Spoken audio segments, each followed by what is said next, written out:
What's going on, motivators? We got another video. We got to talk about Iran firing on boats in the Hormuz Strait. Let's get into this. Alert, the commander-in-chief says you can't cave to crazy people, and Iran is a madhouse.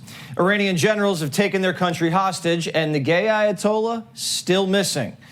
The cardboard supreme leader has been, quote, non-responsive, and the Iranian military told the negotiators to That's a very good question. This guy's been in power supposedly for a month now, and not a single pip from him. Either he's dead or he is badly injured. pack their bags and start picking up the phone. The Iranians don't have months or weeks. Energy traders say they may have till May. The president gave Iran's warring factions just a few days to get their ish together, and then says the ceasefire's over. He's made his red lines very clear. Iran can never obtain a nuclear bomb to threaten the United States and our allies, and they must turn over the enriched uranium that's in their possession. While it is very far into the ground, thanks to the success of Operation Midnight Hammer, it's important to the president that they hand that enriched uranium over. He's made that quite clear to them, and now we're waiting to hear back from the Iranian regime. This morning, Iran attacked 3 ships in the Strait and seized 2 of them. That's the thing. They attacked those ships. It's not even United States ships. It's somebody else's. Now Trump is like, fire on anything. Anything that looks like it could be an attack boat. He has just posted vision of a seizure as masked IRGC members climbed aboard a vessel which was owned by the shipping giant MSC, a Panama-flagged cargo ship Euphoria. So this would be another one here, a third one, was also targeted by members of the IRGC and Iranian state media. I mean, if Iran is so bold, why not go and target one of the fleet carriers we have in the Middle East? Go ahead. If you want to prove something, go ahead and try to attack one of the fleet carriers that we have, the 3 that we have in the Hormuz Strait right now, creating the blockade. Show that you have something. Go ahead and attack them. I guarantee they wouldn't get close. Media says it's now stranded off the coast of Iran. Now, the US is maintaining its blockade in the Strait of Hormuz, which Iran considers to be an act of war. Now, further to these images that have just come in, or we've just been able to publish, the White House Press Secretary Caroline Leavitt, she was asked about this earlier by our colleagues at Fox News, and she went on to say these were not US ships, these were not Israeli ships, these were 2 international vessels, she said. The 2 ships were taken by speedy gunboats. And you could see Iran is like, I don't know, they're falling apart. I believe they're falling apart. It's only a matter of time. They haven't even taken a side. The Iranians went from the most feared military in the Middle East to a crusty crew of Persian swashbucklers. Ships were taken by speedy gunboats. Iran has gone from having the most lethal navy in the Middle East to now acting like a bunch of pirates. They don't have control over the strait. This is piracy that we are seeing on display. And the naval blockade that the United States has imposed continues to be incredibly effective. Iran's navies in Davy Jones' law. Wow. They used to be very feared in the Middle East, especially with their navy. But over 127 ships at the bottom of the ocean right now. Imagine that. They're using fast boats. And we know what we did to fast boats in Venezuela. They were in the bottom of the ocean too. So Trump just said fire on any fast boat that could deem that they're laying down any kind of mines or trying to attack other ships in that region. And the gay Ayatollah has seen more action than the Iranian ports. Central Command says we're operating and enforcing the blockade across the Middle East and beyond.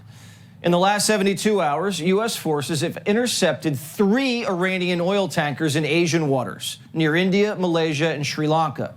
The president told Fox this: the blockade scares them even more than the bombing. They've been bombed for years, but the blockade they hate. When we blasted through one of their ship's engine rooms, the USS Spruance became our first Navy ship in almost 40 years to fire its deck gun at an enemy boat. The president says, man, they got military people out there just pretty much, they're ready for action. They've been hearing about action for a while and they have not received one. I'm telling you, the U.S. military personnel, they just want more.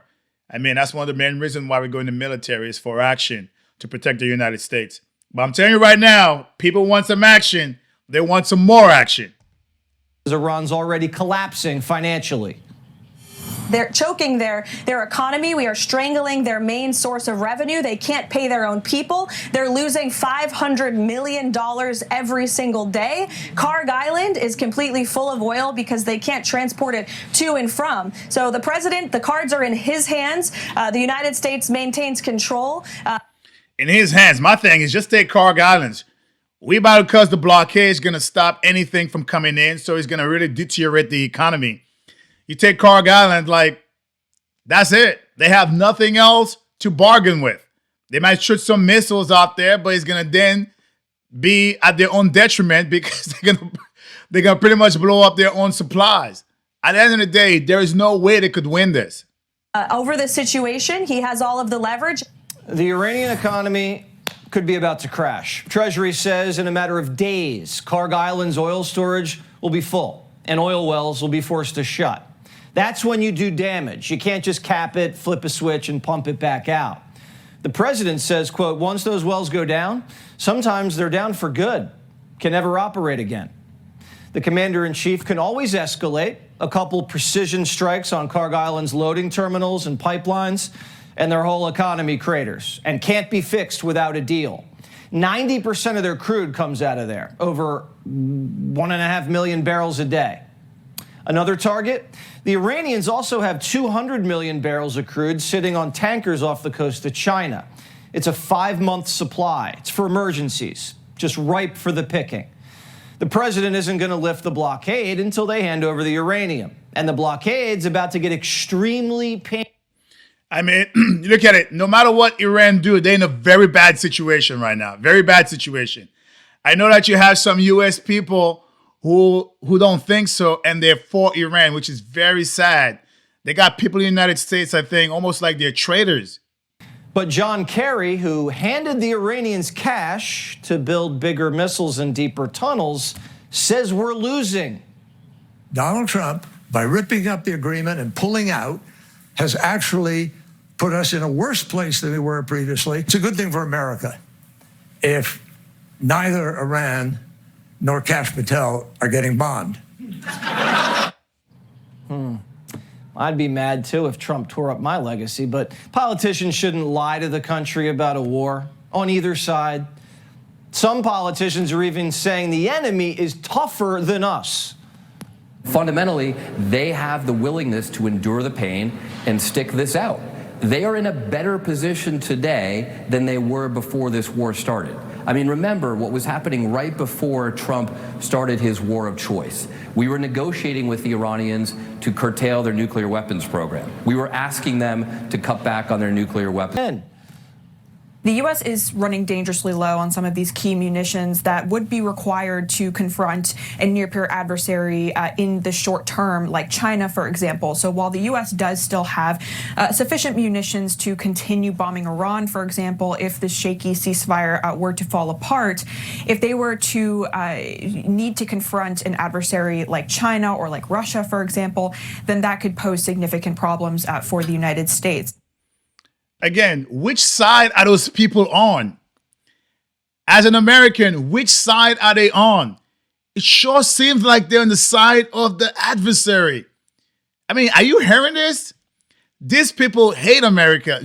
You could hate Trump and want Trump to lose domestically as far as the policies that he have. But as far as people against United States, everybody should be rooting for that. Because if Trump fails in the Middle East, American lives are being lost. Who wants that as an American? I mean, the stance doesn't make sense to me, how those people think logically. A failed America in this war means Americans are dying. Why would you advocate for that? Democrats have a problem internally. They really do have a problem internally. It does not make sense.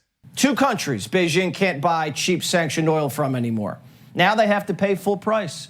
And now they're buying a lot more from us.